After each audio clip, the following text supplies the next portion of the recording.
Hey guys, I just got through the mail my shipment of the TFV8 from Smok, which I am going to show unpacked and show you the contents, and I'll take a picture of the spec sheets too and let you have that, and then I'll prime it and vape it. Stay tuned.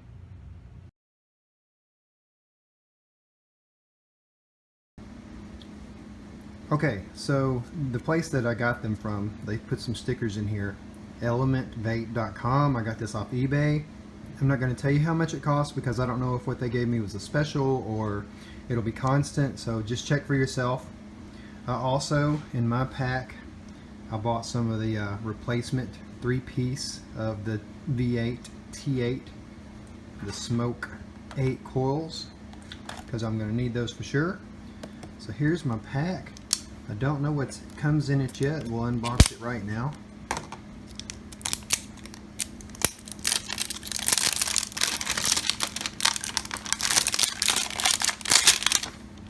Forgive the quirkiness here. I've got a head-mounted camera, so it's kind of weird. But there's the standard. See all the ones I got over here? The standard Smok cardboard and stuff. I'm just going to toss that aside. There we go. We've got that big monster of a tank. And look at that thing. There's the tank. Look at that massive 8-coil joker. And it may not be the 8-coil, but we'll see. It's got some weird notches here. There's the air control valve. Alright. So here's the tank that you get. That's not small.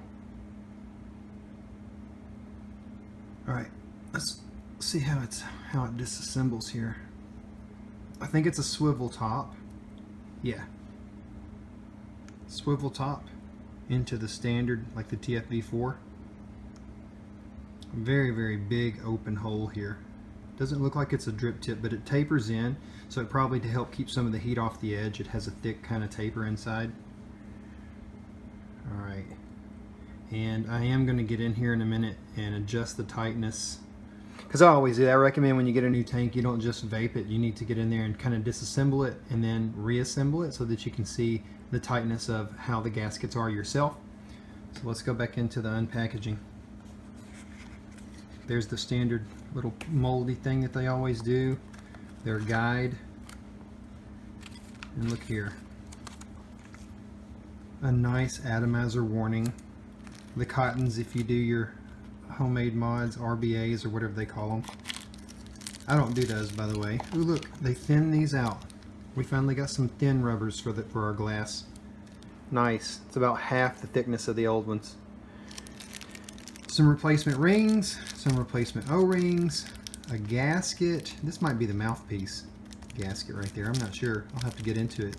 It does look like it's extra thick though. This piece here, it looks like it comes out a little bit. It gives you some room so you can get your drip tip stuff in there. Oh, it comes with an Allen wrench. That's weird. Haven't seen a need for an Allen wrench yet. Can't really get it out of there, but here we go. So an Allen wrench, spare tank, glass. Let's get this out of the way. Let's see what this is. There's that do-it-yourself baby. Yep. Put your cotton in there. RBA, RDA, whatever they call them. I think I've got one more spare. This might be the 8-coil in here. I could have a 6 in the preloaded, or this is the 6. Let's see what it says. 050 sub-ohm. This one looks like it's got a couple of rings that are off though. I hate when they do that. Like right here, this gasket, there's a little bit of some wire sticking out. I know they do, but it always throws me off because I think it's going to leak. Of course, it seals right here though. It doesn't seal at this little piece here. It seals here. So as long as this rubber's in place, you're good. Alright, and if I'm looking at these, the one that's in there, yeah.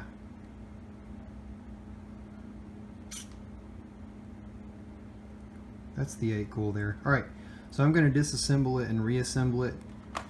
This is not included in your package. I bought that extra as a pack deal from elementvape.com. Let's set that out of the way. But here is everything. That tank's upside down. Here's everything that comes in your package when you buy this. Don't know what this is for yet. Figure it out in a minute. These thin little rubbers, that's pretty cool. It says vaping too. It says Smok vaping. I could be vaping. What does it say? Cloud Beast. So this is the Cloud Beast. Smok Cloud Beast. And this one says keep on vaping. I don't know if you can read that in this lens, but it says keep on vaping. Alright, so I'm going to disassemble it and look at the pieces. So here it is disassembled. I took this all apart, and this is actually the quad coil that comes with it. Because if you look on the box, this kit includes 3 hyper engines, and the V8 Q4 and the V8 RBA, which I showed you inside, and the V8 T8. So this actually looks like the V8 T8. I guess that's what this is. What does it say right there? It just says V8. T8. No, that's it. I can read it. It's really small. See if you can see it down there. V8 T8. So this is the 8 coil that's already loaded into the tank, and this other one must be the quad coil. There. Let's see. I know this is all jerky, but it's hard to film and do stuff. No, that's the RBA. I already showed you that. I'm kind of losing my mind, I guess. That's what the Allen wrench has to be for. So I don't see what else is in here that would need it. Alright, I'm going to put it back together and then see how that battery Alright, so this one here is actually the Q4, the V8 Q4 is what it's called. So it's the Quad 4. It's funny, it looks like a 6 coil because it has those 3 holes, and I don't know why I thought that, but here's what it looks like from the top view. Cotton's nice and pretty in there. There it goes. There's that one. Here's the V8. Here's the RBA. And they all 3 come in this box.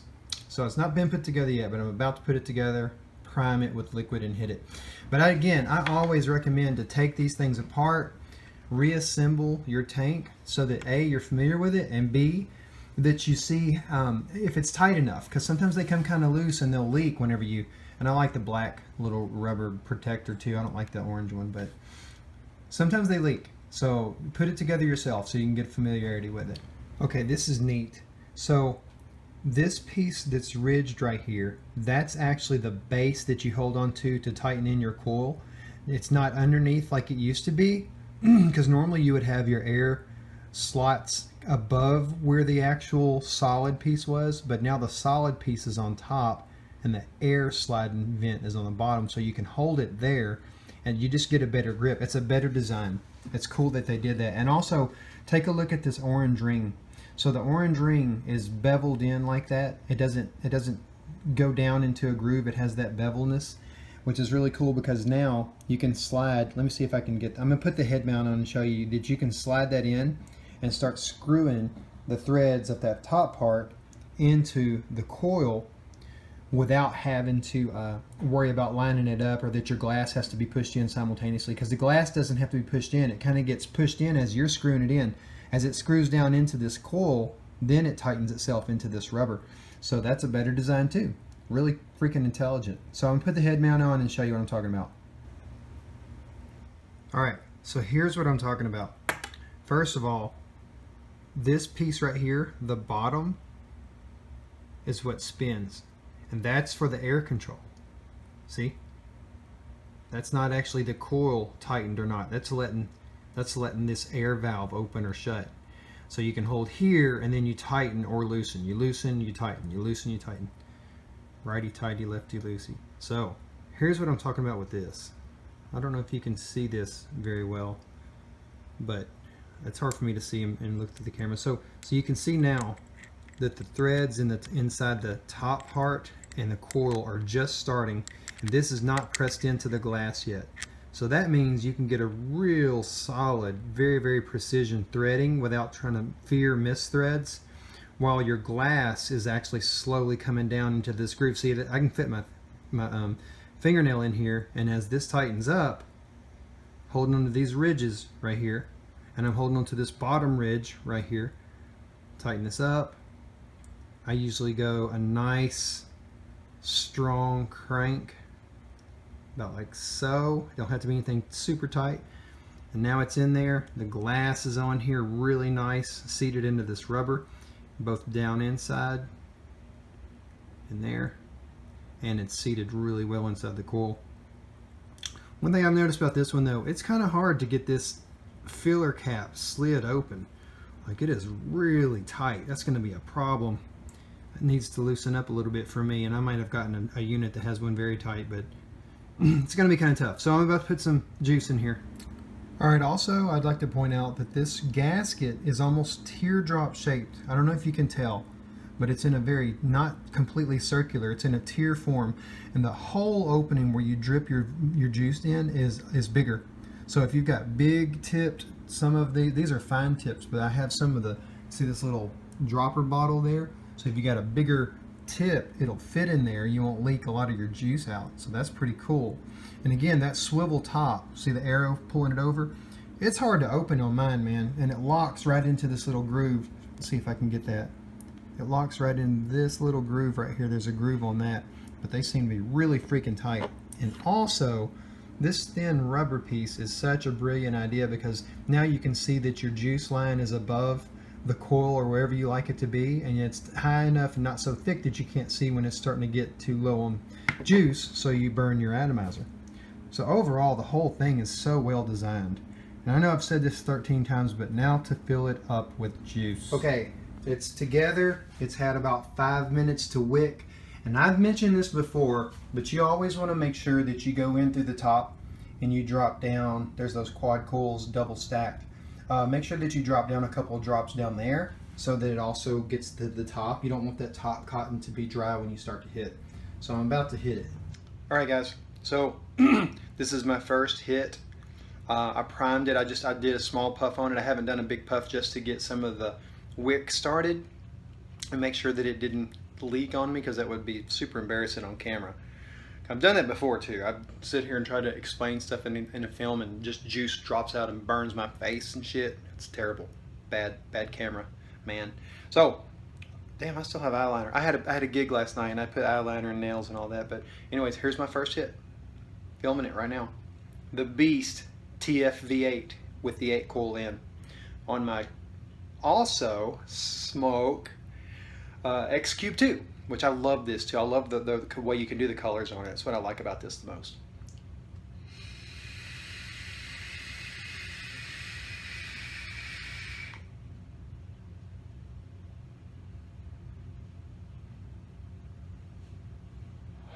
Oh man, that's such flavor, dude.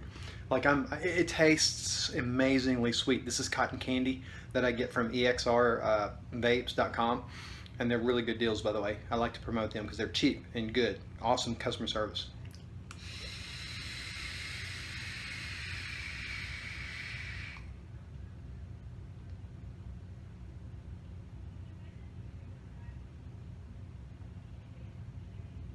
Man, thick rings, thick smoke. It's clean. Man, it's vaping perfectly. I got it on 80 watts. I'm gonna try it on 120 later. I think that's all that this mod will go to safely, or 160. Duh, says it right there. Anyways, it's fantastic. I got this so cheap on eBay. I recommend highly the card that I showed you earlier in the video. I highly recommend it so that you can get some good deals. Always shop around, man. Get everything as cheap as you can get it. Why get screwed, right? Unless you know what I mean. Sometimes you want to get screwed.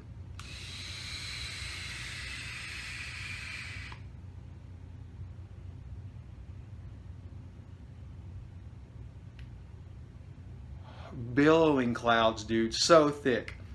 I highly recommend. It's going to be considered the best tank of 2016, I think.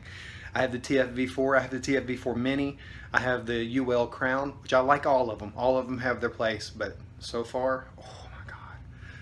Hope you enjoyed the video. Give it a thumbs up, like, share. Peace out. Heavy vaping.